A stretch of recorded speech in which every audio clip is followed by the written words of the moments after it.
Esto es Forma, un podcast para reflexionar y repensar el diseño gráfico.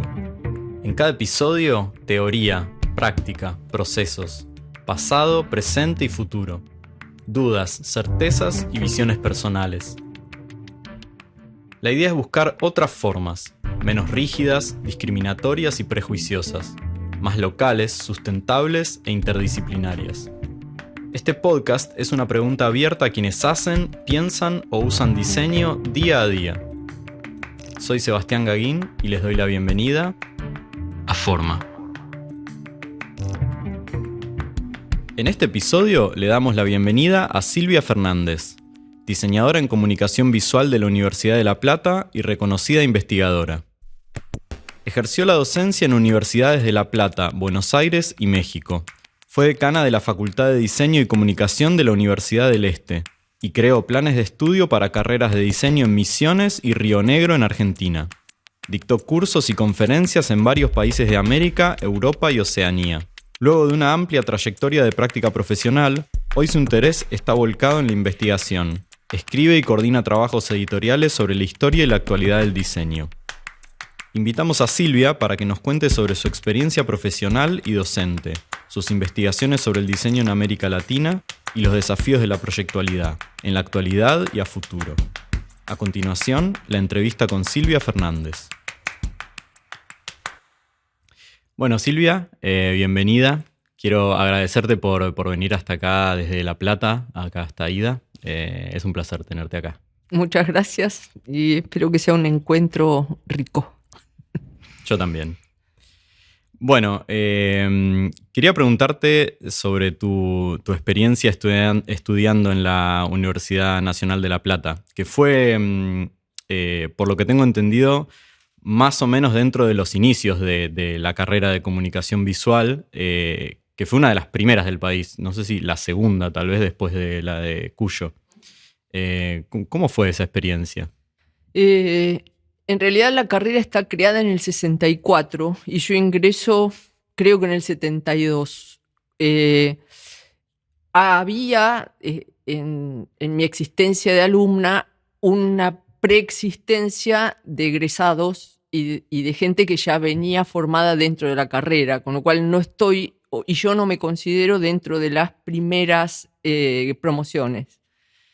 Sí, la participación de estos egresados y de docentes bastante fuertes que se integraron en los 70 generaron una transformación muy importante de aquella protocarrera a lo que después se conforma como una carrera muy sólida que termina, yo diría, su ciclo hasta la democracia cuando empiezan los concursos.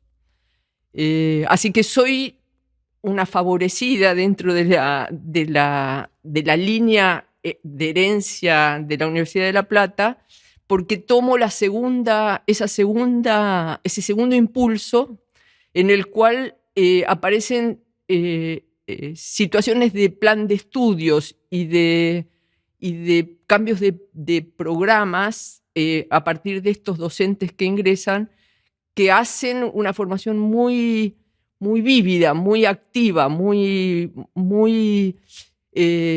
estimulante para los que entrábamos, en el caso mío, sin formación gráfica, ni plástica, ni nada. Yo venía de un muy buen liceo universitario con orientación de humanidades y ese era mi recurso, mi capital intelectual, pero no tenía dominio de trabajo manual. Digo que no, pero en realidad hacía un montón de trabajo manual, pero no había pasado por como los alumnos más aventajados que estaban en el bachillerato de Bellas Artes, que era también de la universidad.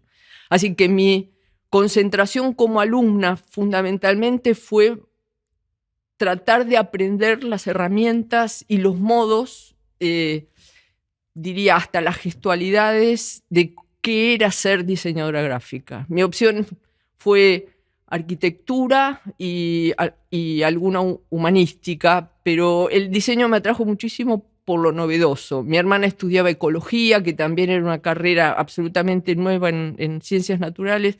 Mi hermano hacía arquitectura, entonces era como una cosa, vamos a ser modernos. Y luego fuiste también docente durante un tiempo en esa misma universidad, ¿no? Fui por muchos años. Sí, en realidad entro como ayudante alumna a una cátedra de tecnología. Me recibí en el 77. Hay que pensar que era un país completamente convulsionado y violento. Y también había que tener postura. No podías pasar sin decir que algo hacías ideológicamente. Y yo no participé de la violencia de la época. Al contrario, yo leía a Gandhi, hice 11 años de vegetarianismo acompañando sus ideas, disfrutaba de los colegas o de mis amigos que participaban de movimientos de música y no ensamblaba ideológicamente con las posturas, digamos, más revolucionarias. En ese camino, en el 78, 77, me recibo y en el 78 me fui a vivir un año a Palma de Mallorca, que tenía una prima exilada y acompañé su proceso. Y por esas cosas de las islas terminé directora creativa de una agencia de publicidad. Yo no sabía ni qué era ser directora creativa, pero aprendí en la isla duramente y después volví a Argentina en el 79 y en el 80 uno de mis docentes de La Plata, Rollier, abre un estudio grande en La Plata con trabajos importantes en el área editorial. Y como yo venía con eso de que ellos creyeron que en Europa yo había aprendido todo, me ofrecen la dirección del área editorial del estudio, que lo desarrollé por unos 3 o 4 años. Y ahí inmediatamente entré a la cátedra de tecnología otra vez y me invitaron a participar del taller. Hice todo el proceso docente, fui jefe de práctico, fui adjunta, y cuando en el 83 se abren los concursos, los docentes que estaban en las titularidades empezaron a tomar decisiones propias, algunos no quisieron presentarse a concurso, algún otro aceptó caminar, digamos, con otra gente, y ganó los 2 concursos, gané el de tecnología como titular y el de taller. Y ahí empiezo desde el 83, que fue el concurso, hasta el 90, un proceso muy fuerte de vinculación con la universidad. En el 87, en La Plata, gana el radicalismo, la municipalidad, y me invitan a ser directora de comunicación o algo que yo piense cómo se llama, y entonces creé las primeras incumbencias en el país de un área que involucraba comunicación visual. Y trabajé hasta el 87, 89 en la municipalidad.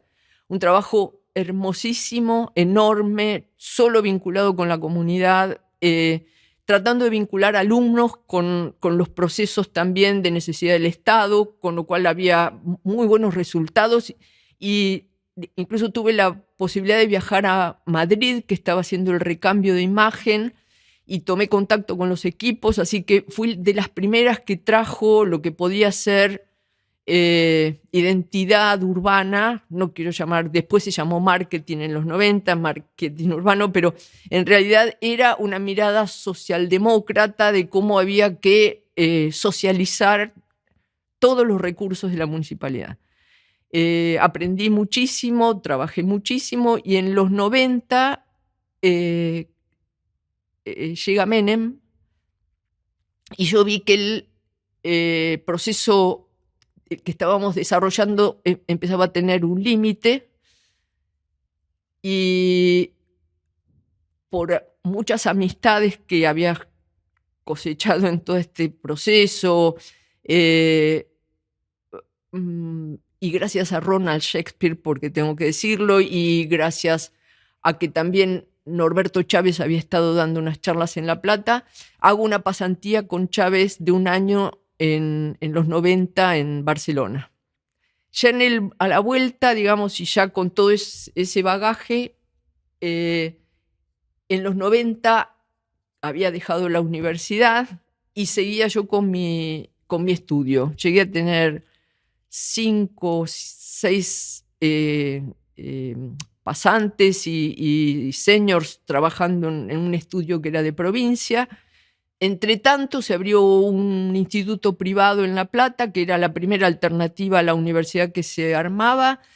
Hice un examen de conciencia, dije yo, formada en la universidad pública, ¿cómo voy a ir a un lugar privado? Pero le encontré una explicación. Perón había creado los institutos terciarios para la formación técnica de cuadros. Y este instituto venía de esa ley. Era un instituto de formación de diseñadores gráficos que debían salir inmediatamente al mercado. La formación era de 3 años y tenía que ser práctico y herramental. La teoría era solamente un aporte para que eso pudiera conformarse. Y esos institutos me parecieron extraordinarios y dije, por este camino sí podría estar haciendo una cosa distinta a la universidad y creo que podría sí fortalecer gente que tenga interés en hacer diseño. Este instituto tenía la ventaja, digamos, que en los 90 computarizó todas las aulas y la universidad se quedó con las Rotring. Entonces, trabajé con ellos unos 10 años hasta el 2000 y también ahí había llegado a cerrar un ciclo. Y ahí lo conocí a Uy en el 2000 y ahí la vida cambió completamente. Salir de esa mirada de provincia, digamos, con proyección, fue ¿qué vas a hacer en tu vida? Y yo estoy acá viendo cómo la crisis llega. Dice, ¿por qué no venís a Alemania y hacemos 3 años hasta que yo me jubilo y después volvemos a Argentina? Y ahí, digamos, mi plan profesional quedó totalmente alterado. Bueno, me gustó, fue un resumen bastante nutritivo de esos años. Quiero volver a algunas cositas que dijiste, algunos de los temas que comentaste. Me interesa por un lado esta experiencia en la Municipalidad de La Plata. ¿Cuáles eran tus objetivos en ese trabajo? ¿Se lograron? ¿No se lograron? ¿Cómo fue eso?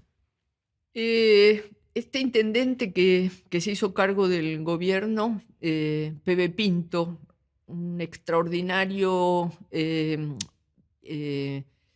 gestor y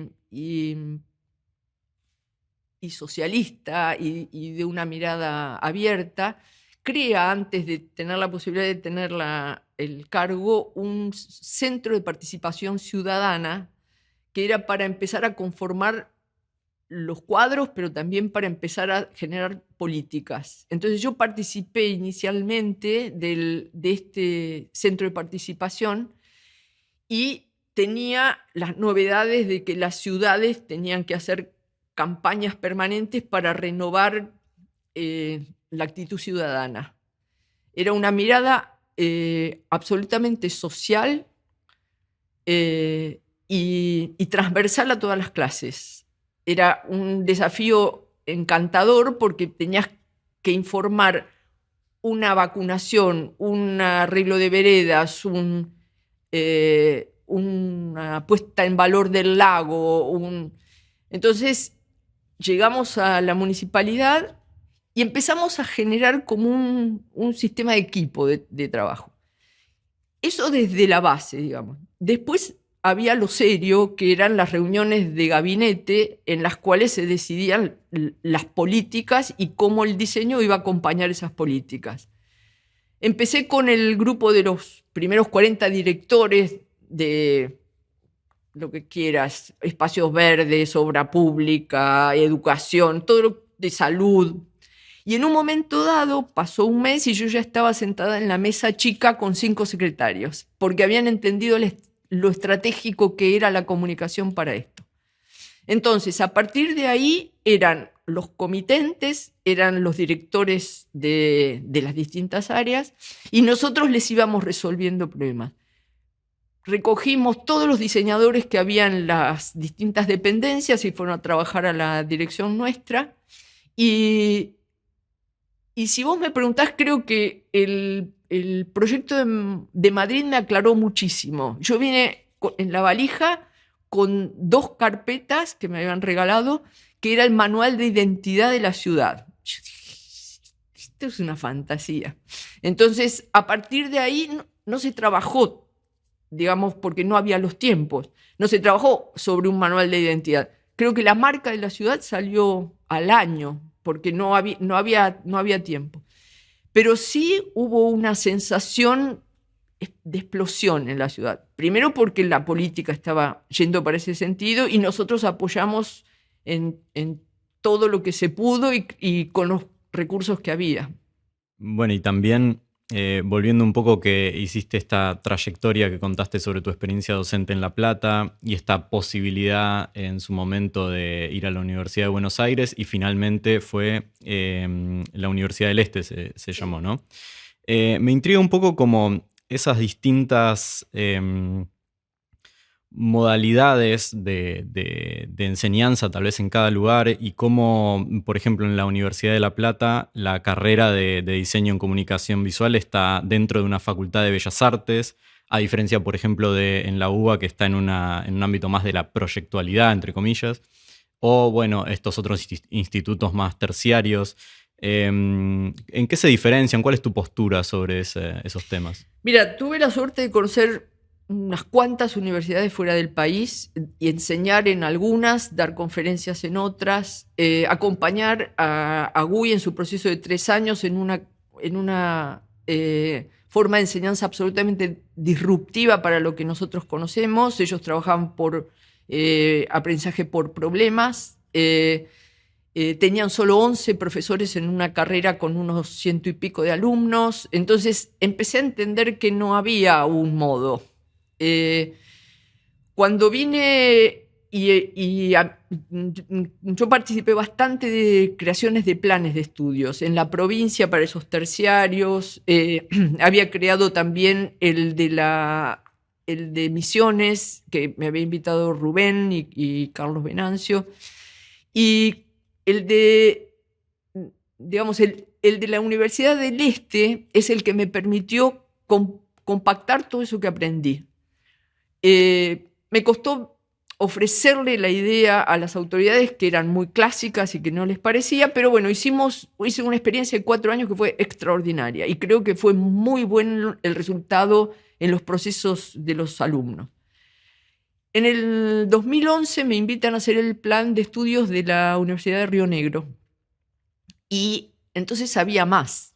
Y a partir de ahí empieza una construcción que no solamente es desde la mirada del diseño y el aprendizaje del diseño, sino que en el cambio de contexto, en una provincia que tiene montaña y mar, que tiene pesca y vitivinicultura, que tiene el Balseiro y tiene la Comisión de Energía Atómica, había que pensar qué formación había que darle a alguien para que tenga la oportunidad de que por lo menos dentro de su provincia encontrara su espacio de trabajo.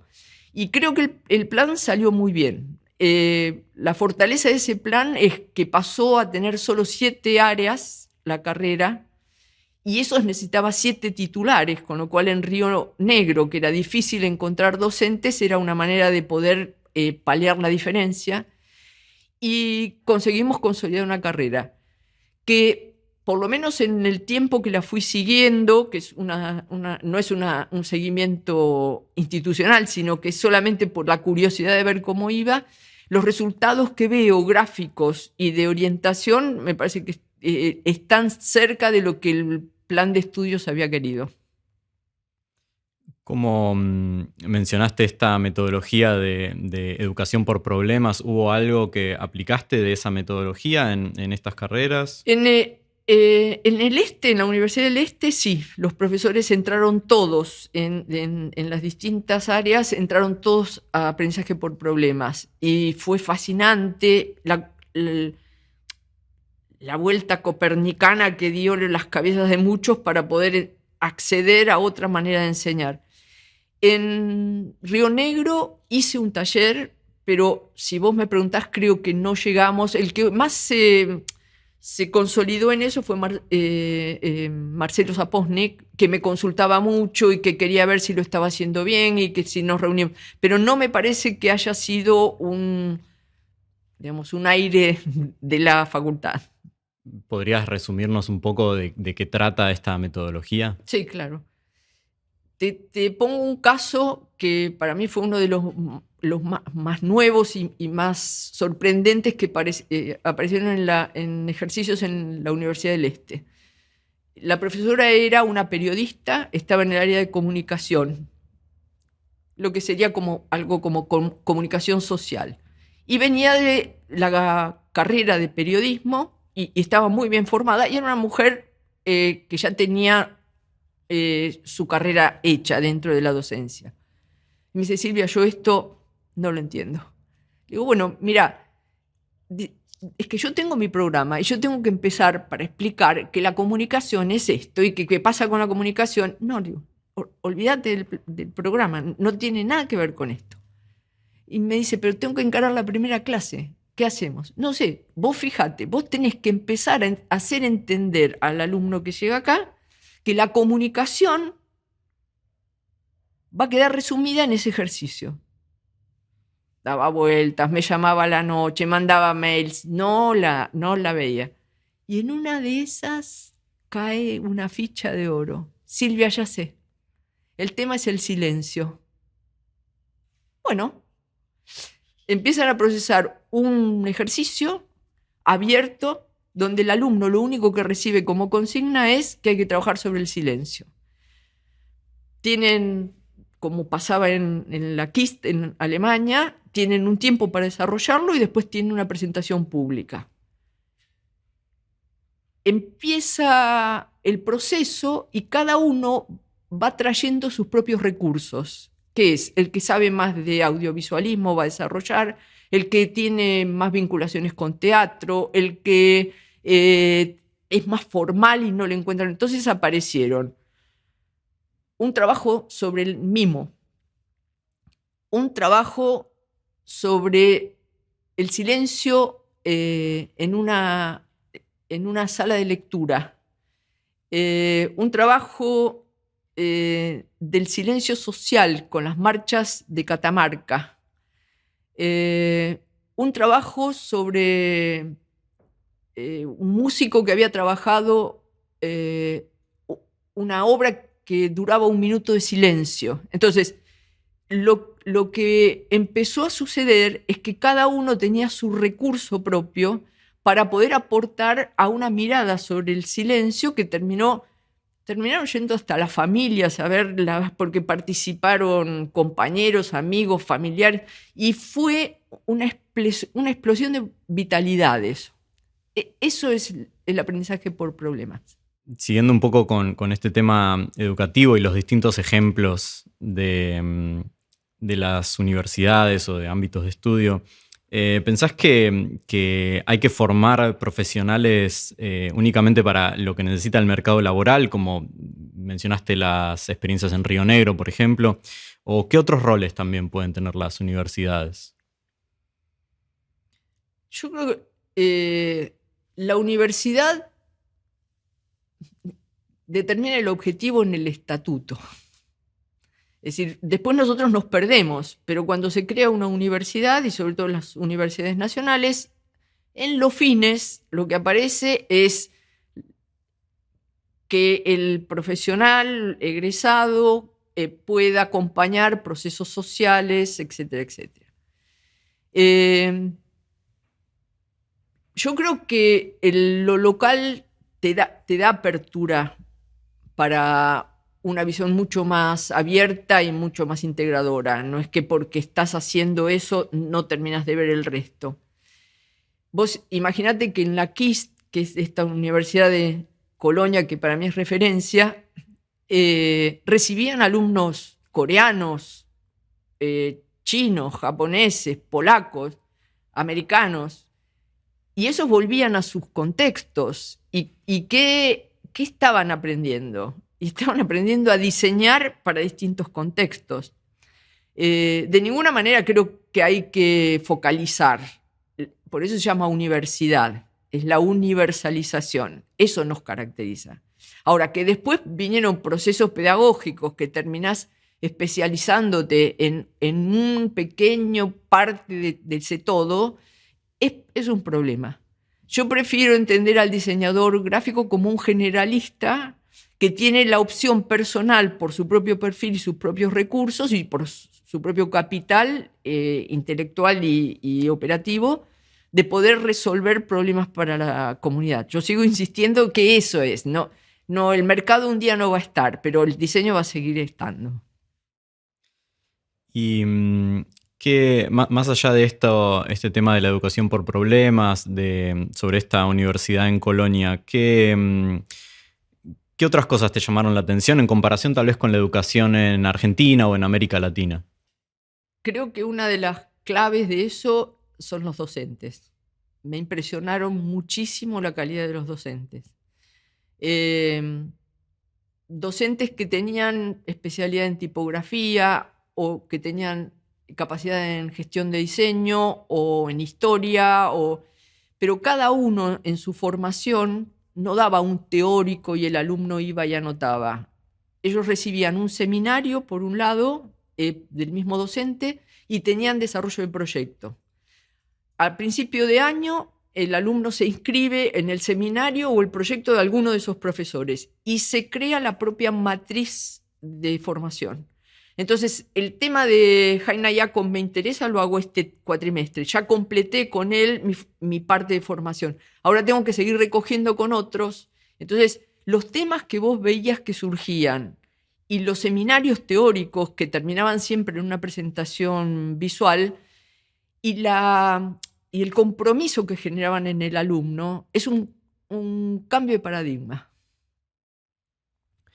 Bueno, y comentabas entonces que hubo un cierto momento medio bisagra en donde decidiste o tuviste que dejar la práctica profesional para volcarte más tal vez a la docencia e investigación, ¿no? ¿Por qué pasó esto y qué te interesa de este enfoque? Después de hacer el traslado a Alemania y estar en Alemania, creo que fue uno de los momentos donde tuve una gran confusión profesional. ¿Qué hacía? Me anotaba en el mercado alemán para ser diseñadora. Uy, me miraba y no decía nada. Hacía algún trabajo de docencia o seguía alguna cuestión, no le encontraba la manera. Entonces, en una de esas, con la crisis del 2000, empezamos a formar un grupo de trabajo de investigación teórica con Javier De Ponti, con Alejandra Gaudio, con Valentina Mangioni, con idea de producir algo en aquel momento del país donde no se podía producir nada, y lo que se podían producir eran estas ideas. Entonces, lo primero que generamos fue una pequeña publicación, que son 5 documentos, donde cada uno aportó una mirada de la educación. Cuando terminamos esa publicación, otra vez quedamos medio como, ¿y entonces ahora qué sigue? Y Will tenía en su departamento de Alemania parte de su biblioteca, si no completa, era muy buen material. Y como habíamos estado trabajando con esto de educación y demás, en una de esas se me ocurre pensar, y charlando seguramente en algún intercambio, ¿qué pasaría si empiezo a estudiar la influencia de la escuela de Ulm en Latinoamérica? Porque resonaba en Chile, resonaba en Brasil, resonaba en Argentina, algo había pasado. Entonces armé una red de solamente colegas de intercambio, no ninguno. pero intentamos ver si se podía configurar un plan de trabajo que algún programa de la Unión Europea nos cubriera. Bueno, lo que sucedió ahí fue que encontramos un programa que se llamaba Alfa, que si vinculábamos 6 universidades europeas y 6 latinoamericanas, teníamos un apoyo.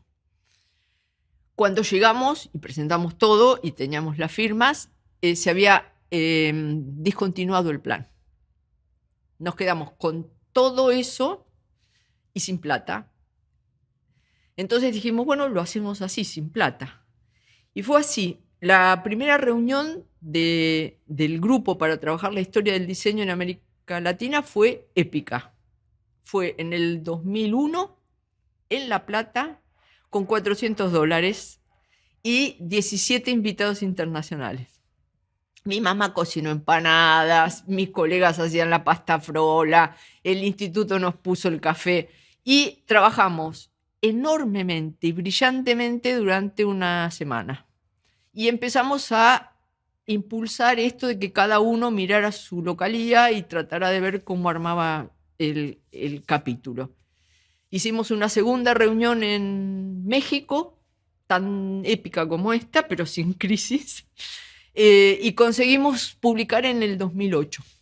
Eso fue un trabajo absolutamente comunitario, horizontal, de una construcción colectiva, de una puesta en común sobre la mirada de la historia, y creo que el libro cumple con un objetivo, que es haber podido compendiar desde una mirada no académica la posibilidad de entender nuestro continente en sus distintas variables, ¿no? Aclaro para quienes estén escuchando que el libro es Historia del diseño en América Latina, que coordinaste vos junto con Guy Bonsiepe. ¿Qué tesis en común persigue el libro? Una necesidad que tenía que cubrir el libro, la primera era demostrar que el diseño gráfico tenía capacidad de hacer su propia historia y que no necesitaba ni de la historia del arte ni de la historia de la arquitectura para construir su discurso histórico. Y que tenía su modo propio de observar, de analizar y de sacar conclusiones sobre su propia historia. Estas luchas, digamos, de las historias en la arquitectura están muy presentes. Arquitectura en Italia peleó contra la historia del arte y logró su posición, y la historia del diseño en Italia lucha contra la arquitectura y construye su propio discurso. Hay una completa apropiación de una sintaxis propia. Si la sociología cuenta la historia, la cuenta desde la sociología. El diseñador tiene que saber construir desde su memoria esa historia. Construir la historia significa, claro, ir a los documentos, primeras fuentes, encuentros, pero la historia no se construye por entrevistas o por testimonios. La historia sabe que el testimonio tiene problemas de memoria. Clausura o cierra algunos temas y deja que algunos sigan corriendo. Entonces, lo que importa es que nos apropiemos los diseñadores de nuestra propia sintaxis y construyamos desde esa mirada. Eso hizo la historia del diseño en América Latina. Y después construyó un documento programático en el cual se determina de qué se habla y de qué no se habla en esa historia. Entonces, no se habla de autores, se habla de diseños contextuales. No se habla, se refiere a situaciones económico-políticas que tienen que estar presentes. Entonces, si al leer el libro uno va al final y lee ese documento programático, entiende que sí, claro, esa historia tiene toda una intencionalidad. Y entonces, ¿hay una historia compartida del diseño en América Latina? ¿Compartida con quién? Entre los países entre sí, digamos. Nosotros tenemos una base común que es ecológica y topográfica. Somos una isla grande. Y creo que después, si vienen las particiones políticas para poder definir que uno se llama Chile, el otro se llama Argentina, o que hay una puna, o que hay un desierto, o que hay una selva, o que hay una meseta, o que hay lagos, evidentemente que esas construcciones ecológicas van construyendo culturas diferentes. Pero hay una cuestión común. Y hay una cuestión común que se va evidenciando en la propia historia regional, en la propia economía regional, con sus diversidades. Pero sí se puede hablar de la gran isla, digamos. Y si hay elementos muy particularizados, Brasil tiene lo suyo, Chile tuvo su propia historia, México la miró distinto, Cuba hace su proceso, todo eso es instrumentos de la orquesta. Pero sí hay un sonido común en el diseño y en el contexto, que hace a una particularidad de Latinoamérica. ¿Ves que es a nivel estructural, digamos, del contexto o a nivel formal también? No, ya de eso no quiero ni hablar. Del tema del diseño de identidad, o si hay identidad local, o si esto... No, de ninguna manera no es un tema, diríamos. Sí creo en los diseños que responden a determinadas situaciones contextuales y a determinadas necesidades y que surgen como respuesta a esa situación. Y a veces tienen más peso formal, otras veces tienen más peso técnico, pero no de ninguna manera podría hablar de el diseño argentino. Es el diseño argentino en sus influencias y en sus particularidades tiene mucho de internacional también y de local también. Me parece que es una discusión que no lleva a ningún lado. Y hoy, más o menos 15 años después de esa experiencia, de ese libro, ¿ves que cambiaron mucho las cosas? ¿Cambió mucho el contexto en términos al que se expone el diseño en Latinoamérica en general? Vos sabés que la historia reescribe las historias cada ciclos. Pasan las historias y hay que volver a revisarlas. No hay nada más abierto que el pasado. Entonces, es necesario ir a buscarlo y volver a traerlo. Yo creo que sí, ya toca que haya quizás una revisión de esa historia, porque pasaron cosas nuevas, porque hubo miradas que no estaban. Por ejemplo, es cierto, en el 2008 no había miradas de mujeres en el diseño. Hay muy pocas mencionadas en el libro de historia, pero eso es un problema sistémico. Era lo que pasaba en ese momento. Y como hay que hacer conocimiento situado, no va a decir, sí, pero la historia del diseño no habla de mujer. Claro, en aquella época este no era un tema. Y había temas mucho más importantes en ese momento que había que hacer sopesar, que era esto. Pongamos el contexto económico, hablemos de los procesos industriales, hablemos de autonomía, hablemos de valor de uso. Entonces, esos temas que son nuestros en ese libro quedaron asentados. Pero creo que a lo largo de las historias que se van a escribir, sienta las bases de una mirada de los 2000. Bueno, y hoy en día sí está en tema la mirada del diseño hacia las mujeres en el diseño. Y en los últimos años estuviste haciendo muchas investigaciones históricas sobre mujeres en el diseño. ¿Qué descubriste? Primero descubrí la ausencia.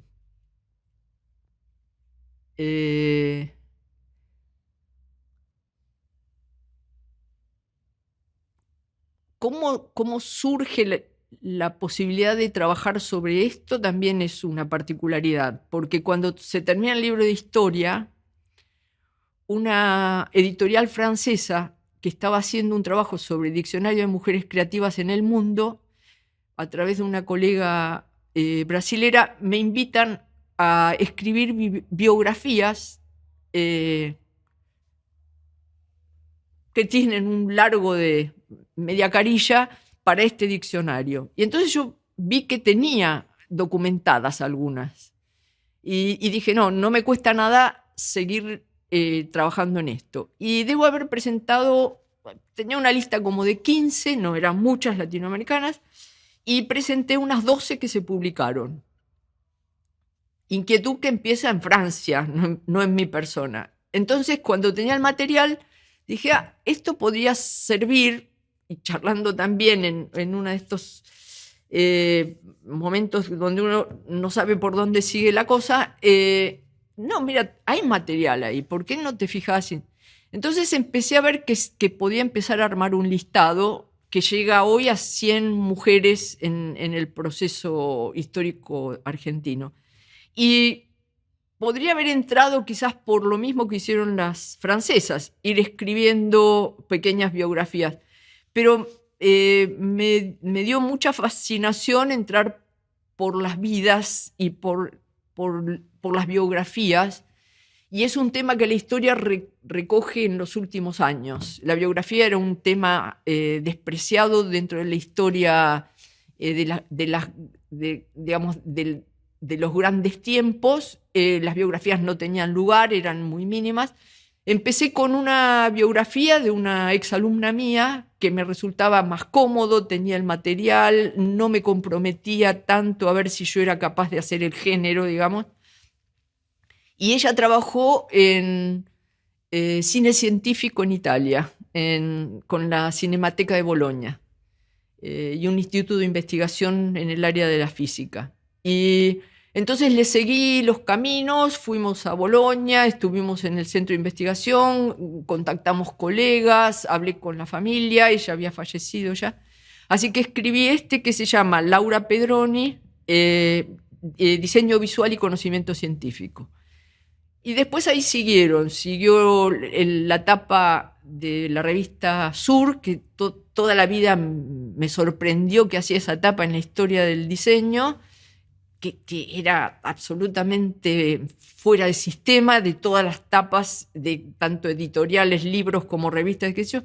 Y ahí también fue otra inmersión profunda en la vida de Victoria Ocampo y llegar a ver que hasta hubo un anteproyecto de la tapa. Entonces, son momentos como de detectivescos, donde vas buscando y ahí por ahí te aparece una prueba que es un insight y decís, Y después trabajé el de Brecha, que es un poco el análisis de cómo el CIDI también puso a las mujeres en el margen, y solamente Tetela Castro, que es la que consigue el premio mayor, un sólido de bronce,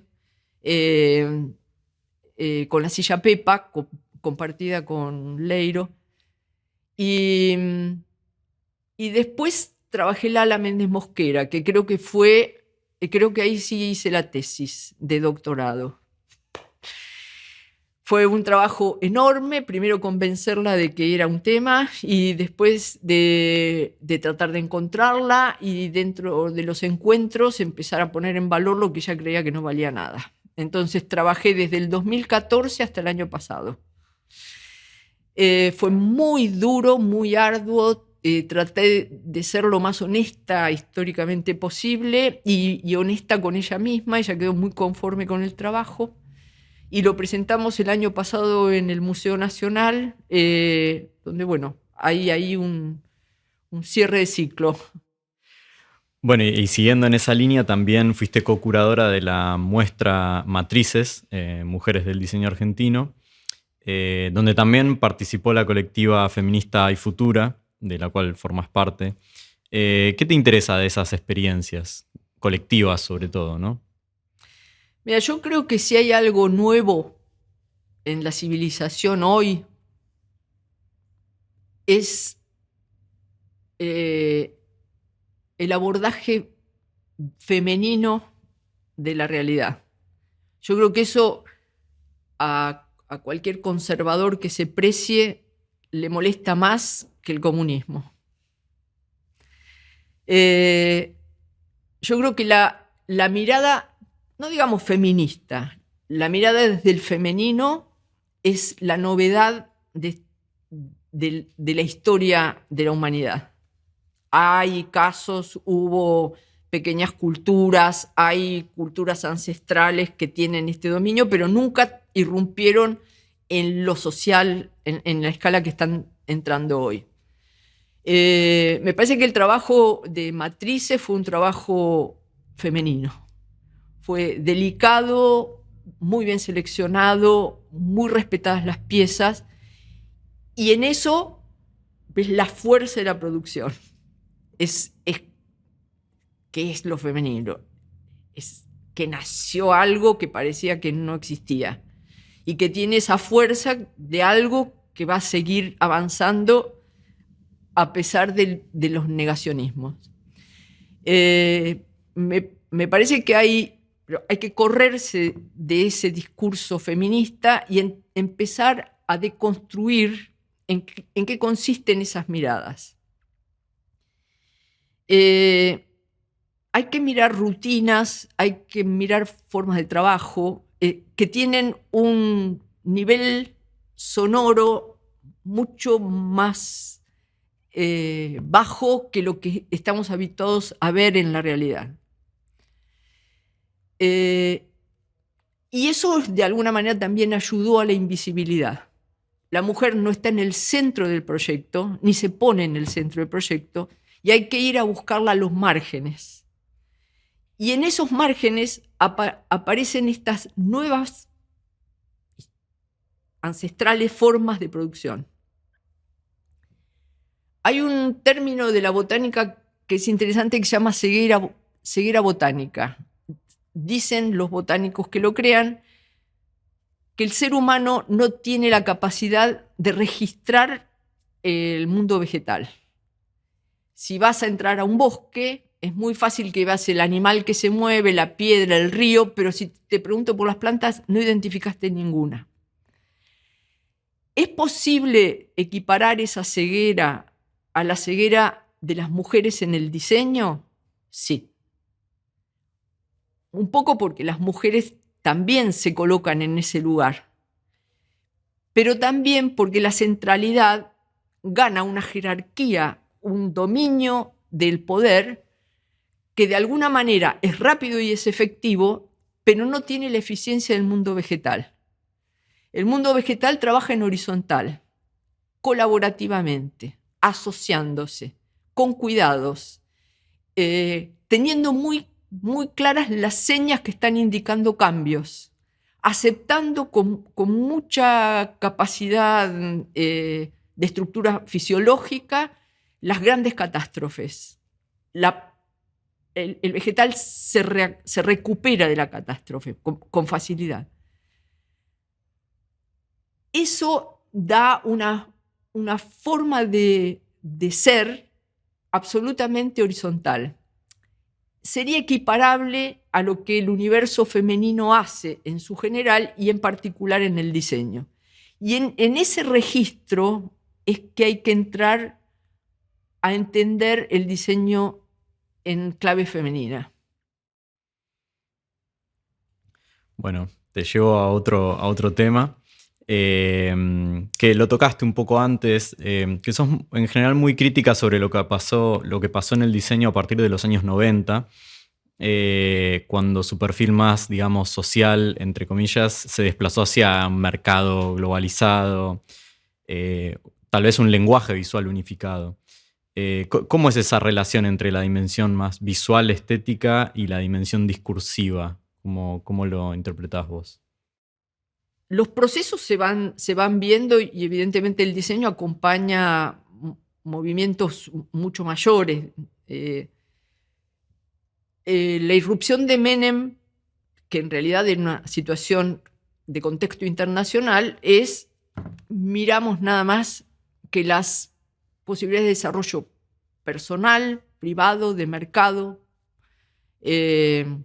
privatizamos, reducimos el Estado. Entonces, ¿qué aparece? Y yo lo viví también como diseñadora. hay que salir a competir, hay que ver qué es el marketing, hay que ver cómo le gano a fulano el cliente que tiene, y hay que empezar a hablar otro discurso, y hay que empezar a construir. Eso fue una necesidad de los 90 para poder adaptarse y sobrevivir, porque si no, no había diseño. Prácticamente el diseño social desde esa época desapareció completamente. Por otro lado, aparece, digamos, el proceso democrático nuestro, con la crisis que aparecen y emergen estos nuevos diseños de una construcción técnico-tecnológica bajísima, pero que de alguna manera muestran que hay un potencial para poder hacer mejor diseño si medieras máquinas o medieras entornos, si medieras oportunidades de negocio o lo que sea. Pero sigue el otro diseño sin aparecer, el diseño social. Yo creo que en algún momento, y estamos ahora a 2023, 20 años de aquella crisis, venimos con la nueva, esta crisis no tiene los destellos de energía que tuvo la del 2000, estamos llegando cansados, frustrados, sin una neurona que contacta con la otra, porque nos agarró la pandemia en el medio y entonces tenemos ese agotamiento personal y social y familiar y de pareja y de que ya basta y me quiero ir. Pero me parece que no hay que perder la mirada de que el diseño siempre debe responder a necesidades sociales y valores de uso en lo social y valores de comunicación en lo social. Porque si no, pasa lo que pasó del 90 hasta hoy, perdemos el sentido. Que no haya campañas hoy para llevar a un chico a la escuela, para poder vacunarlo, para poder alimentarlo como corresponde. Lo hizo Allende en el 1972-73 sin recursos. Hay una tarjeta hermosa que está en esta exposición que dice: la felicidad de Chile son los niños. Quiero decir, si vos pensás en esta circunstancia, hoy lo estamos poniendo eso en el centro. Entonces, para poder hacer la felicidad, diseño la cucharita del dosificador de leche. Si quiero, entonces quiero que la señora tenga una cunita para que el chico duerma, y no es un plan donde después alguien corrompe y compra y cambia el material. No, era una cunita donde la señora iba a acostar. Pero además había producción de máquina agrícola, había vehículos, ¿Qué? Estamos pensando en todos. Entre todos estamos pensando en todos. Y eso creo que es una falta grave de lo contemporáneo, ¿no? Volver a tener sentido de comunidad. ¿Es eso a lo que te referís con diseño social? Estos ejemplos. Absolutamente, sí. Yo creo que el diseño social también es otra palabra desgastada, porque también en esta charla la academia también se encargó bastante de distraerse de las cosas serias y empezó a tomar caminos que en realidad vos decís, puede ser que haya tanto esfuerzo para tantas tesis doctorales y que ninguna le pegue en el centro a que tenemos un problema en determinada circunstancia de lo social que habría que resolver. Entonces, bueno,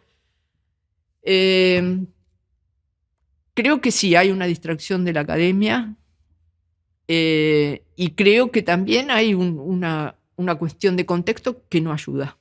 Veo esta relación en términos de la investigación, también lo veo muchas veces en alumnos y alumnas de diseño o gente que está empezando la parte más profesional, que aparece como un dilema ético sobre hacer este diseño social o venderse, entre comillas, ¿no? al mercado.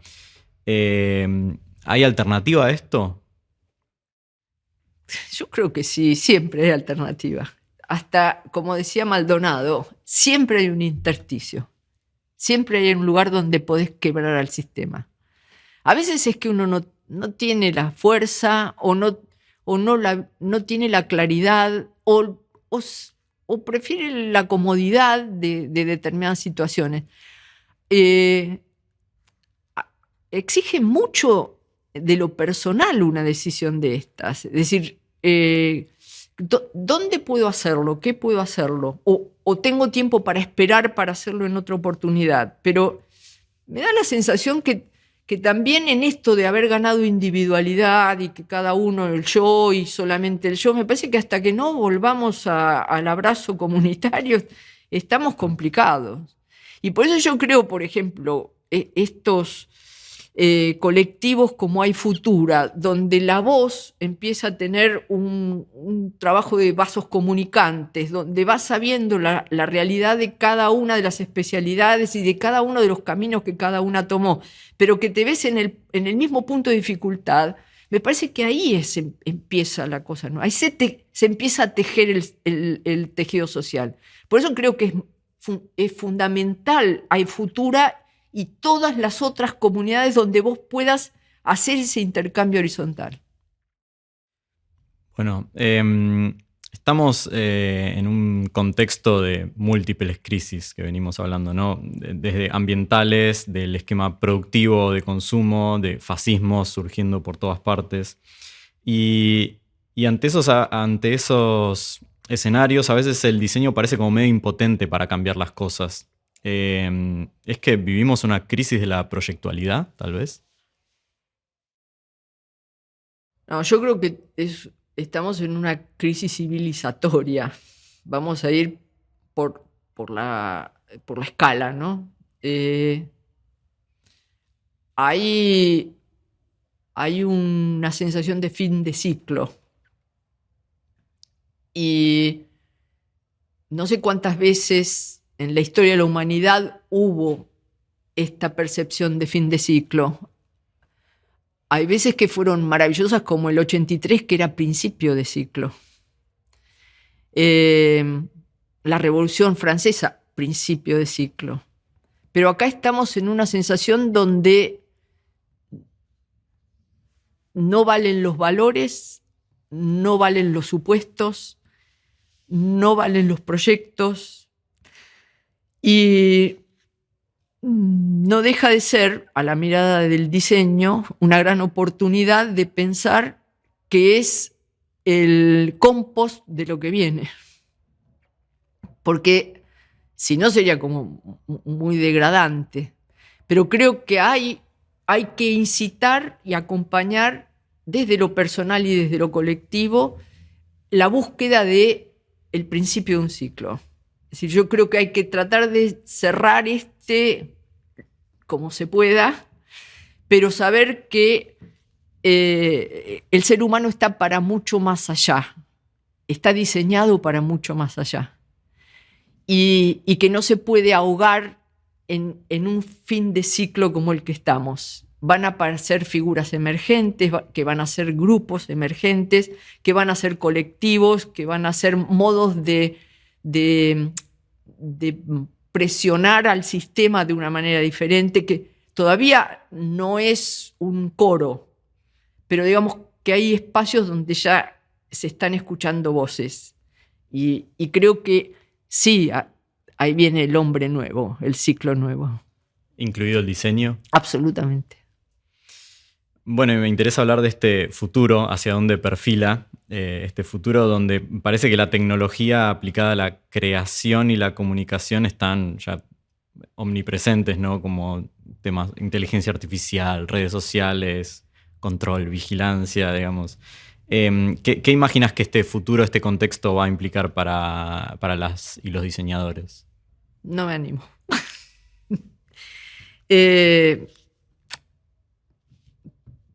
Alguien preguntó lo mismo con las computadoras y alguien preguntó lo mismo con la televisión. Es decir, estos cambios de tecnología y estos impactos sobre lo social se ven en la cancha. Sí, creo que como diseñadores y diseñadoras hay que estar muy atentos, hay que estudiar mucho, hay que estar al día, hay que seguir preguntándose y hay que seguir asociándose. Y me parece que nada, relajarse y ver cómo nos hacemos cargo de las nuevas herramientas. Bueno, me interesa saber en qué estás trabajando hoy en día, en los últimos tiempos. El proceso que hice para Chile, que hubo que conformar un grupo de mujeres de los años 70 latinoamericanas que coincidieron en sus épocas, pero nunca se conocieron, solamente alguna se cruzó con otra. Me resultó una cuestión fascinante. Es como, ¿qué estaban pensando en los 70 las cubanas que analicé, como Mirta Muñiz o una extraordinaria diseñadora peruana, Teresa Llanela, o qué estaban haciendo Lina Bobardi o Emily Jamie en Brasil, o Clara Porcet con lo suyo, y aquella diseñadora Beatriz Blubau, que es la que hace todo el diseño de editorial de las Olimpiadas en el 68 en Chile. Es decir, ¿qué había en ese entramado verde? Y qué había en común, aunque no se conocieran. Y bueno, estoy en este camino y ya decidiendo el próximo trabajo, que creo que va a ser sobre Tetela Castro. Bueno, te agradezco un montón, Silvia, fue un placer. Muchas gracias. Igualmente. Esto fue Forma, un podcast para reflexionar y repensar el diseño gráfico. Podés escucharnos y suscribirte en Spotify y todas las plataformas digitales. Encontranos en formapodcast.com.ar para ver más información, transcripciones de los episodios y suscribirte a la Gacetilla. También estamos en Instagram como @formapodcast. Este episodio fue realizado por Darío Margulis en producción y realización sonora, Paula Rodríguez en investigación y contenidos, y Sebastián Gaguín en contenidos, conducción y dirección. La música es de Rocío Gal. Podés encontrarla en Instagram como @gal.rocio. Forma cuenta con el apoyo del Fondo Nacional de las Artes de Argentina y el Fondo Metropolitano de las Artes de Buenos Aires. Esta entrevista fue grabada en Fundación IDA, Investigación en Diseño Argentino. Conocé su trabajo en fundacionida.org. Gracias por escuchar y hasta la próxima.